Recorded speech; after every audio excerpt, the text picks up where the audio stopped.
I found out 3 days after we said, "I do." It was a message. Hidden inside the notes app on her old phone, the one I paid to replace a week before the wedding. She told me it was dead. I believed her. I always believed her. The message read, "I still love you. I'm sorry I have to do this. You'll always be the one." No name. Just a timestamp. The night of our wedding rehearsal. At first I thought it was something old, from before we met. Maybe even something she forgot to delete. But then I scrolled up. "He's downstairs talking to my dad. I can't believe he doesn't see it. I wish it was you waiting at the altar." That's what she wrote. While I was running around finalizing seating charts, dealing with her drunk uncle, making sure the caterer had gluten-free options for her cousin, she was texting another man from the upstairs guest room, in my parents' house. That was the moment I realized, the person I gave my world to never planned to stay in it. And the worst part? I still kissed her that night. I still prayed with her before we walked down the aisle. I still cried when I saw her in that dress, the one I paid for, in the church I grew up in front of every person who ever taught me what love was supposed to be. They say you should trust your gut. But what do you do when your gut stays quiet, just long enough for your heart to be torn in two? This isn't just a story about betrayal. It's a story about silence. About giving someone everything, and learning they never gave up what came before you. If this story grips you, subscribe for more real-life betrayals, revenge, and justice told from a man's point of view. Because I didn't just lose a wife. I lost a version of myself who believed love like that was real. My name is Brian Taylor. I'm 34 years old. I work in residential construction, the kind of guy who builds homes for other people's families while quietly praying he gets one of his own. I wasn't flashy. I didn't grow up rich. I didn't have a college degree. But I had a name people trusted in my town. I showed up on time, I kept my promises, and I believed that if you worked hard and stayed loyal, good things would eventually find you. She was one of those good things. Or so I thought. Her name was Rachel Marks. We met in the most average way possible, standing in line at the DMV. I cracked a joke about how government buildings could suck the joy out of anything. She laughed. We ended up getting coffee while we waited for our numbers to be called. She had this soft voice, the kind that made you lean in. Said she was working in marketing for a local nonprofit. Loved kids. Volunteered at the library on weekends. She had this warmth, like someone who knew how to love deep, but was scared of being loved back. I admired that. I respected her past without ever asking too many questions about it. She said she had an ex she'd been entangled with for years, but it ended for good before we met. She even told me thank you for being a clean break from the chaos she used to know. We dated for a year and a half before I proposed. I didn't have a fancy plan. No flash mob, no hot air balloon. Just a quiet dinner in the backyard of the house I had just finished building, the house I thought would become our forever home. I handed her a small velvet box under the porch lights. Her hands shook when she opened it. She said yes before I even finished the sentence. That night, she told me I made her feel safe in a way she'd never felt before. I remember thinking that maybe that's what love is supposed to be, not fireworks, not drama, just peace. Just being seen. From the outside, we were solid. Her friends adored us. My family welcomed her in like a missing piece we didn't know we'd lost. She helped plan my mom's 60th birthday party like she'd been around forever. My dad even called her daughter by accident, twice. And me? I gave her everything. I paid off her credit card debt quietly, without her asking. Helped her little brother get an internship at my cousin's landscaping company. Took time off work to visit her sick aunt 3 towns over. I was all in. When we started planning the wedding, I told her not to worry about the cost. I had been saving for years. I never traveled much, never partied. That money was meant for a life, our life. So I paid for the venue, the flowers, the band, even the dress she swore she'd find off the rack, but ended up custom tailoring anyway. She cried the day she tried it on. Said she felt like a bride. I didn't know she'd already been telling someone else she didn't feel like a wife. But back then, I would have given my last dollar just to see her smile. And I did. I gave up a promotion that would have taken me out of state. Turned down a new client just so I could be present for her bachelorette weekend planning. I let her make almost every choice: the colors, the food, the seating chart. I thought letting her lead meant loving her right. And she played her part well. To everyone watching, we were the dream. High school friends messaged me things like, "You guys give me hope," and "She's the one, bro, don't let go." If only they knew. I look back now, and I realize I was the only one building a future. She was still busy clinging to her past. And the signs? God, the signs were there. There was this one night, maybe 5 months before the wedding, when I picked up her phone by accident. We had matching cases. Hers buzzed, and I thought it was mine. She wasn't in the room, so I looked at the screen to check, and that's when I saw it. "Can't sleep either. Wish we could talk like we used to." No name. Just a phone number I didn't recognize. When I asked her about it, she barely flinched. "Oh, that's Ethan," she said. "Her ex. The guy I told you about. We were friends long before we dated. He's going through a rough time. I'm just being kind." I nodded. I believed her. I always did. She smiled, took the phone back, and kissed me like she was proud of how secure I was. That word stuck with me, secure. Like trusting her wasn't love, it was a test. One I had to pass to keep her. Another time, she came back from a quick lunch with her best friend Anna. Someone she'd known since college. She looked different. Her makeup had been reapplied. Her blouse had a faint cologne scent I didn't recognize. And when I asked how lunch went, she froze for half a second too long. "Good," she said, avoiding my eyes. "Anna's doing well." I smiled. Poured her wine. Told her I was glad. But my gut whispered something that night. A little nudge. A quiet warning. I silenced it. And then there were the times Ethan's name would come up, never by her. Always someone else. Once at a barbecue, her cousin made a joke. "Bet Ethan's still crying somewhere in a corner." Rachel laughed too hard. I laughed too little. She squeezed my hand like she could feel the question bubbling in my chest. And again I let it go. Even my own brother pulled me aside once and asked, "Hey, you ever feel like she's not all the way here?" I got defensive. Said something like, "You just don't know her like I do." But deep down, I didn't know her either. There was one night I'll never forget. We had just finished writing our vows. She read hers to me first, soft voice, eyes shining, every word crafted like poetry. I cried. And then, as I started to read mine, I saw her glance at her phone. Just for a second. A small buzz in her lap. She didn't check it, but she didn't ignore it either. That buzz haunted me. And still, I told myself this was love. That every couple had history. That trust meant choosing someone every day, even when it felt scary. What I didn't realize was that while I was choosing her, every morning, every night, in every plan I made, she was still missing someone else. And she proved it the night before our wedding, in the room upstairs at my parents' house, while I was downstairs laughing with my dad, reviewing the playlist, double-checking the seating chart one last time. She sent him a message. I didn't see it until 3 days later. We were home from our short honeymoon, just a quiet cabin in Colorado, the one I booked because she said she didn't want anything extravagant, just rest and peace.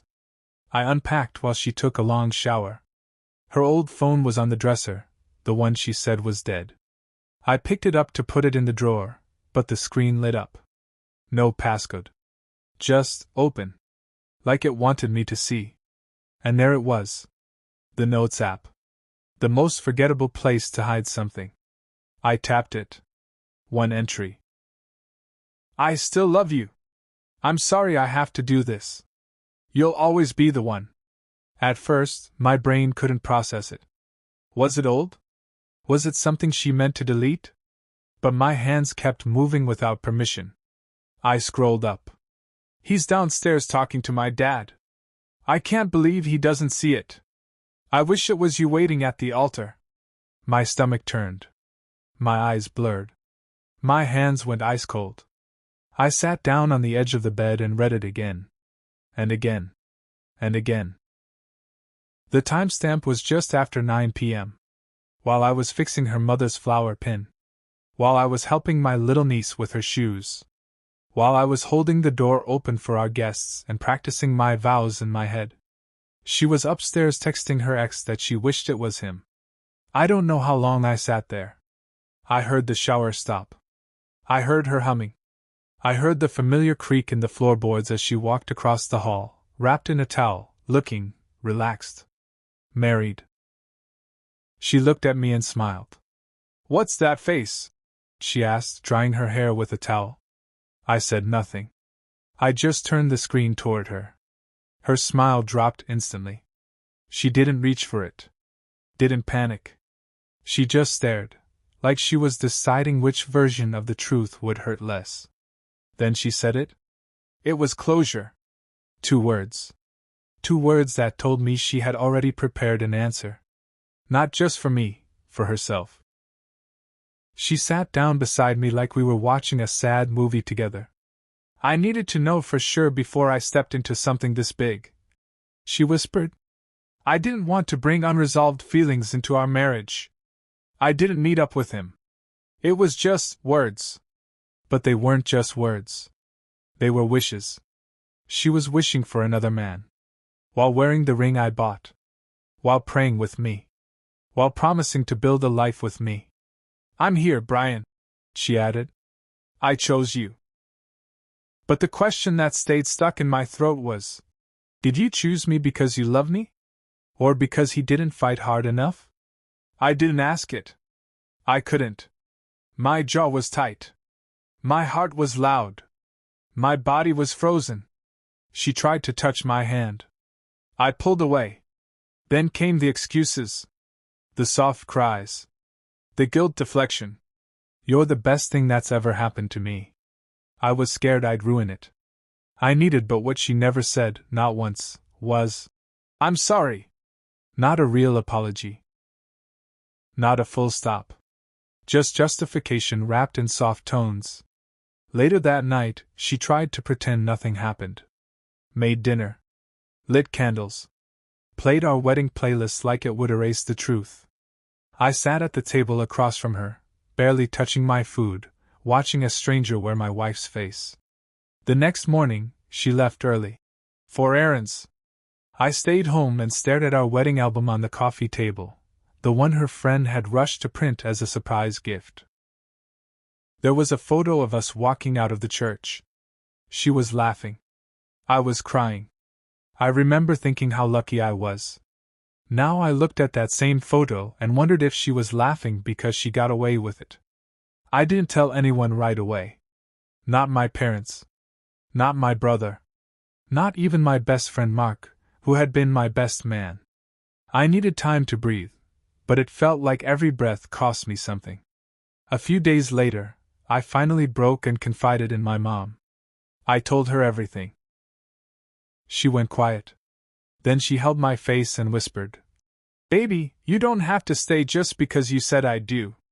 God hears the truth even when we say the wrong vows. I didn't cry. I just nodded. I felt like a man who had walked into a house he built with his own hands, only to find the foundation was already cracked, and someone else had been living there before him, and never left. The betrayal wasn't just in the words she wrote. It was in how easy she carried on after writing them. Like I was Plan B. Like I was the safe bet. Like I was the backup prize for someone who had her heart, but didn't give her a ring. The silence after that realization was louder than any argument could have been. I didn't yell. I didn't throw anything.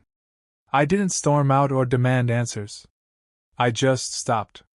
I stopped waking up early to make us breakfast. Stopped checking in with her throughout the day. Stopped planning our future. It was like I was watching my own marriage from outside the window. She noticed, of course. Asked if I was okay. Tried to start small talk. Laughed a little louder at her own jokes. Sat a little closer on the couch. I played along. Answered with nods. Smiled when necessary. But there was no music inside me anymore. Just static. At night, when she fell asleep beside me, I'd stare at the ceiling, wondering how many moments of my life were built on lies she told to make herself feel better. I started going for long drives. Just me and the road and a gas station coffee. No destination. Just distance. Sometimes I'd pull over and sit in silence for hours. Not thinking. Not crying. Just existing. I tried to tell myself it wasn't cheating. That she didn't do anything. But betrayal isn't always about bodies. Sometimes it's where the heart goes when you're not looking. And hers had left me long before the wedding photos were taken. I didn't tell anyone at first because I was ashamed. I had just married her. I had just stood in front of God, my family, my friends, vowing forever. And I had meant every word. But she was writing goodbye notes the night before. How do you admit that? How do you tell your father, a man who's been married to your mom for 38 years, that your wife never even showed up with both feet in? How do you look your best friend in the eye, the one who toasted you with, to the man who finally found his forever, and say, it wasn't real on her end? I kept pretending. For weeks. Maybe months. I honestly don't remember. I'd show up to barbecues, to church, to work functions, hand in hand with the woman who haunted me. I wore the mask of a husband, while grieving the death of a dream. And she never brought it up again. Not once. Never asked if I had questions. Never mentioned the messages. Never offered clarity or closure. Like if she stayed quiet long enough, I'd just forget. There was one night, 2 months in, where I almost convinced myself it was worth fighting for. She made dinner, that shrimp pasta I love, and we sat on the floor eating, laughing at a dumb rom-com. For a moment she looked like the girl I proposed to. The girl I prayed for. I reached out and touched her hand and said, "Do you really want to do this? This life, I mean?" She looked at me and nodded. Said, "Of course I do. I love our life." But she didn't say she loved me. And in that second I knew I wasn't what she wanted. I was what she settled for. The worst part of betrayal isn't just what they did. It's realizing they're capable of pretending it never happened, while watching you drown in the silence they created. Some nights, I'd stare at the wedding photos, zoom in on her eyes, trying to find it, that flicker of guilt. That shadow of doubt. But she looked happy. That's what broke me most. That someone could betray you and still smile through it like nothing cracked. I blamed myself. Maybe I wasn't enough. Maybe I wasn't exciting or wild or complicated enough to hold her attention.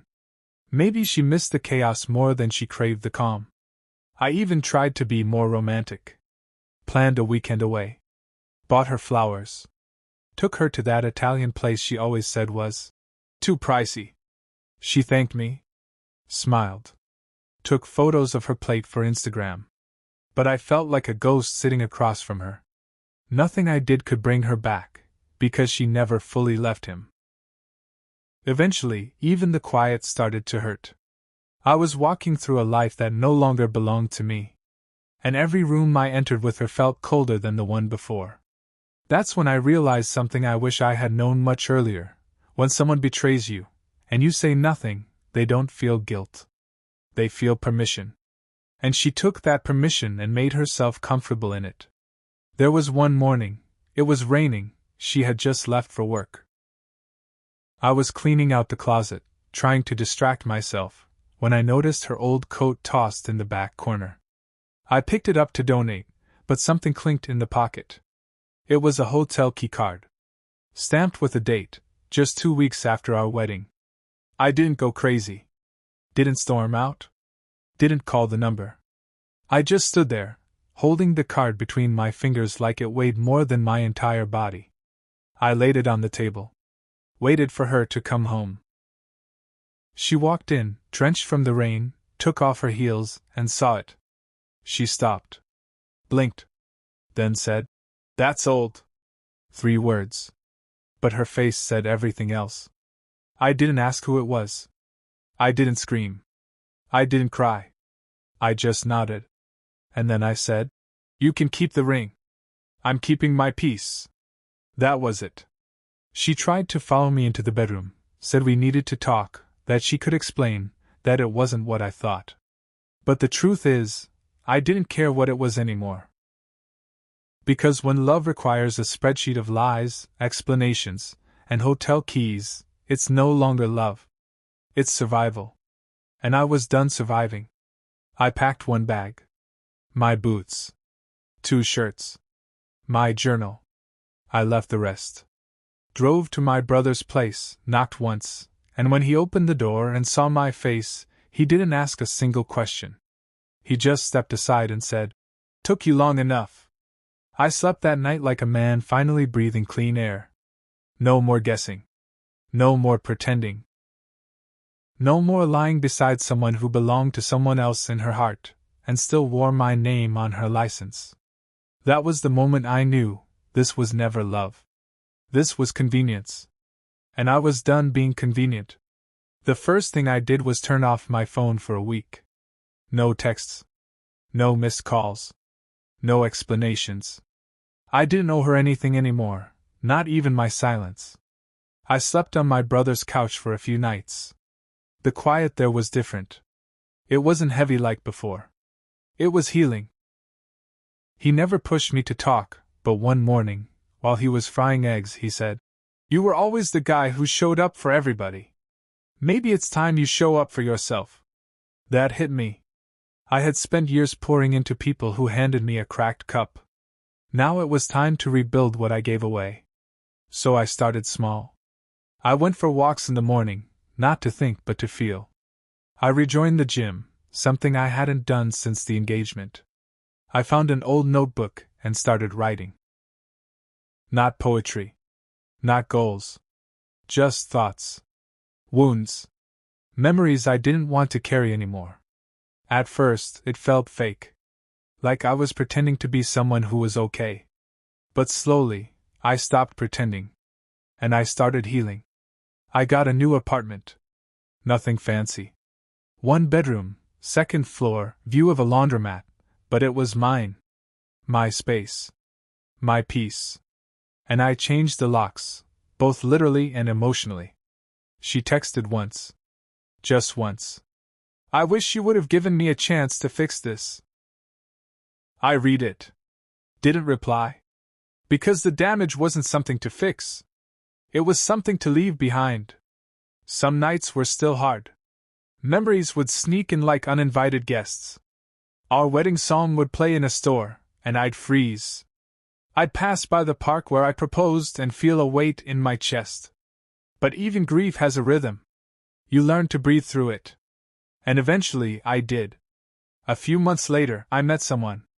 It wasn't love at first sight. It wasn't fireworks.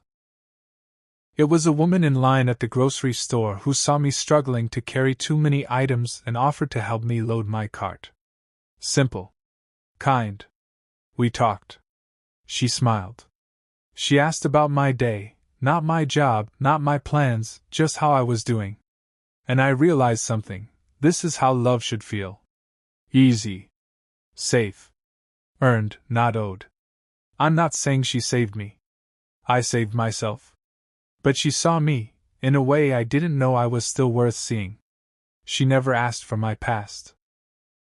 She just built something new with me, slow, honest, intentional. We started having breakfast together on Saturdays. No big plans. Just coffee, sunlight, and presents. I told her once, "You make silence feel like a friend again." And she said, "That's what healing sounds like." One day, I drove past my old wedding venue. The building was empty. A "for lease" sign in the window. I didn't feel anger. I didn't feel sadness. I just whispered, "Thank you for ending." Because sometimes the worst thing that ever happened to you sets you free from the life you were never meant to settle for. I used to think love meant giving everything. Now I know love starts with keeping something too: your dignity, your voice, your peace. What I went through didn't break me. It revealed me. It showed me who I was when everything I thought was real came crashing down. And I'm proud of that man. He didn't scream. He didn't retaliate. He didn't beg for love that already belonged to someone else. He just walked away. Quietly. And sometimes, that's the loudest kind of strength there is. To every man listening to this, if you're where I was, if you're sleeping beside someone who makes you feel alone, if you're bending so far backwards just to be enough for someone who still compares you to a ghost from their past, let me tell you something: you are not hard to love. You were just loving someone who never left room in their heart for you. And that's not your fault. We get told to be strong, to protect, to provide. But nobody teaches us how to protect ourselves. To walk away with our heads high, even if our hearts are torn to pieces. And that's the lesson I carry now. I don't hate her. Hate requires too much energy. I simply no longer recognize the version of me that tolerated less than I deserved. I look back at that man standing at the altar. Tears in his eyes, a ring in his pocket, a lifetime in his chest, and I want to hug him. Not to tell him she wasn't worth it, but to tell him he was. He was worth the truth. He was worth loyalty. He was worth a kind of love that didn't come with hidden messages and unanswered questions. And so are you. If you're listening to this right now, sitting in your car, lying awake at night, walking around with a knot in your chest you can't explain, I need you to hear me: you are not alone. There are thousands of us who gave everything, only to realize we were never being loved, we were being used gently. But that ends here. There's strength in walking away. There's power in choosing your peace over their potential. And there's healing in knowing the man you become after betrayal is 10 times stronger than the man who was willing to ignore it. I didn't get closure from her. I gave it to myself. In silence. In solitude. In self-respect. And brother, if you've ever been through this, I see you. Type "I survived" in the comments. Tell your story. Someone else needs your voice to finally speak for theirs. Because sometimes, all it takes is one man standing up and saying, "No more." And everything changes.